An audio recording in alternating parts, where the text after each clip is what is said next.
आज सर्वोच्च न्यायालय मुंबई खंडपीठाने जे राज्य सरकारने मराठा कुणबी मराठा संदर्भात हैदराबाद गॅजेटच्या आधारे जे परिपत्रक काढलं होतं, जी माहिती पुस्तिका काढली होती, याला स्थगिती देण्यास नकार दिला.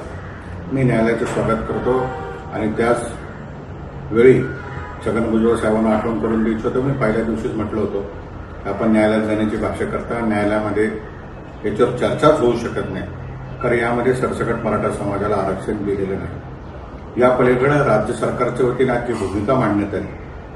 राज्य सरकारच्या वकिलांनी स्पष्टपणे सांगितलं यामध्ये आम्ही सरसकट मराठा समाजाला दिलेलं नाही.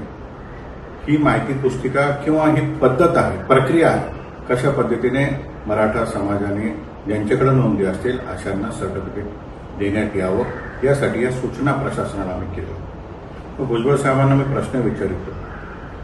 प्रश्न असा माझा आहे की भुजबळ साहेब, आपण ज्या पद्धतीने संपूर्ण राज्यामध्ये आवाहन करताय, भाषणं करताय की मराठा समाज आता घुसला आला असं झालं का? जर असं झालं असतं तर न्यायालयात शब्द बोलले असते, न्यायालयाने निर्देश दिले असते, आदेश दिले असते, तर स्वतः न्यायपालिका मान्य करते. यामुळे कुठलाही धक्का लागला नाही. तर कृपया आता तरी आपली भूमिका थांबवावी आणि दोन समाजामध्ये दरी निर्माण होणार नाही याची काळजी भुजबळ साहेबांनी घ्या.